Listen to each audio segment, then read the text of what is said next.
Hey everyone, and welcome to this explainer. Today we're diving into the extraordinary, truly multifaceted life of an absolute powerhouse. We're talking about a community leader, a military veteran, and a martial arts grandmaster, Rastra Kumar Rai. We're going to explore exactly how one man managed to bridge these incredibly different worlds. Going from the rigorous, hardcore discipline of the British Gurkha army straight into the beautiful, expressive world of fine art painting. It's an amazing story of dedication, community, and just an unyielding spirit. So let's dive right into this fascinating journey. My kicks went like a machine gun. Just let that image sink in for a second, right?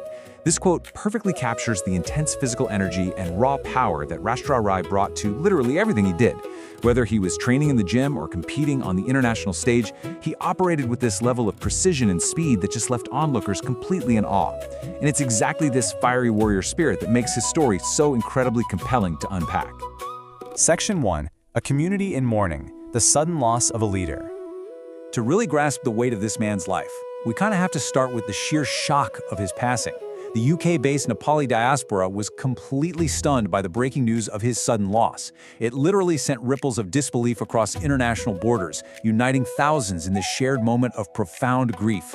Because when a pillar of the community falls, the echo is felt by everyone. Master Rai passed away on a Thursday. He was just 58 years old, suffering a sudden cardiac arrest. And what's absolutely crucial to note here is that this lifelong fitness enthusiast was active right up until the very end.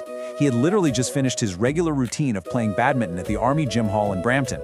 Reports say he complained of feeling extremely cold, and even though an ambulance was called immediately, he tragically passed away en route to the hospital. It's a really sobering reminder of how suddenly life can change, even for someone in absolute peak physical condition. The response to his passing really illustrates just how deeply respected he was. The whole community rallied together to meticulously organize his final send-off at G Church. The logistics were carefully planned out to accommodate the massive number of mourners. They organized access through two specific doors and had a main guard positioned straight opposite on the right-hand side just to guide everyone safely. Refreshments were provided right there at the church, which allowed people from all walks of life, soldiers, martial artists, everyday community members, to gather, share their stories, and pay their final respects in a really structured, dignified way. Section 2. The Gurkha Soldier, a legacy of military service. So where did all this intense discipline come from? Well, it didn't just appear out of nowhere. It was forged in the demanding fires of military service and rooted super deeply in his family's history. Heroism was quite literally in his blood. Between 1846 and 1951, his father, Mugadan Rai, fought bravely as a legendary freedom fighter against the autocratic Rana regime in Nepal. Rastra absolutely inherited that fierce warrior spirit from his dad. But instead of fighting a regime, he channeled that amazing heritage into enlisting in the British Gurkha army. And throughout his service, he didn't just do the bare minimum. As a dedicated soldier, he really excelled as a physical instructor, molding the next generation of soldiers and passing down that incredible lineage of physical and mental resilience. Section 3. Machine Gun Kicks, the Taekwondo Master. Now, this is where that military discipline spectacularly translates into championship-level sportsmanship. When you combine the physical conditioning of a Gurkha instructor with the technical precision of martial arts, you get a competitor of truly terrifying capability. Master Rai actually earned his 6th dan in Taekwondo. And for anyone who might not be super familiar with martial arts rankings, let me tell you, a 6th dan is not something you just test for after a couple years at the gym. No way.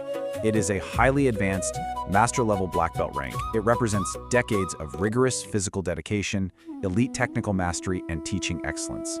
It's this super rare tier of achievement where you go from just performing the art to fundamentally embodying it. But he wasn't the kind of guy to just hoard all this vast knowledge for himself. He became the founder and chief instructor of the Sagarmatha Taekwondo Dojang, based down in Maidstone in southeast England. He essentially built a community hub. He created a space to teach others not just how to throw a machine gun kick, but how to actually cultivate the discipline, the respect, and the self-confidence that Taekwondo demands. He was actively out there shaping the youth and adults in his community, making them stronger both physically and mentally. Section 4. Artist and community leader, the man behind the uniform. Okay, so we've seen the fierce soldier, and we've seen the intense fighter. But if we stopped right there, we'd be missing half of who Rastra Roy really was.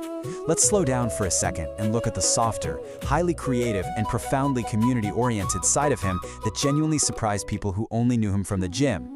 On one hand, you have the fighter, the former British Gurkha soldier, the 6th Dan Master, the fitness instructor. But on the other hand, you have the creator. Master Rai was a widely admired painter, and he wasn't just doing this as a quiet hobby in his living room. Numerous pieces of his art were actually auctioned off for fundraising and charity. Think about that for a second.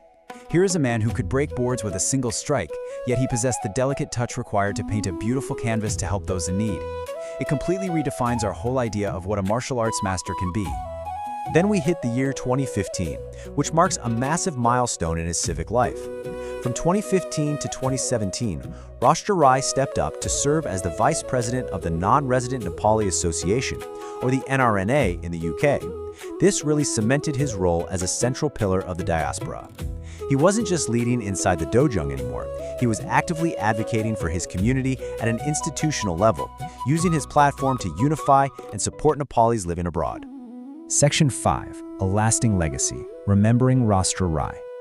As we look back over the sum of this remarkable man's life, it's pretty clear that his influence extends way beyond any single accomplishment. Master Rai is survived by his wife, one son, and one daughter living in Maidstone. To them, he was family. To the rest of the world, he is remembered globally as this incredibly multi-talented sports activist. He leaves an absolutely indelible mark on both the British and Nepali communities. He showed us all that you don't have to be just one thing, right? You can be a proud Nepali and a dedicated British soldier. You can be a fierce martial artist and a deeply compassionate painter. Which brings us to our final thought for today. How can we balance fierce discipline with boundless creativity in our own lives just like Master Rai did? It's a challenge to all of us. Can we find that warrior within to push through our daily obstacles while still nurturing the artist within to give back to our communities with grace and creativity? Thank you so much for joining me in this explainer to honor the life of Grandmaster Rastra Kumar Rai. I really hope his story leaves you as inspired as it leaves me. Until next time, keep learning and keep exploring.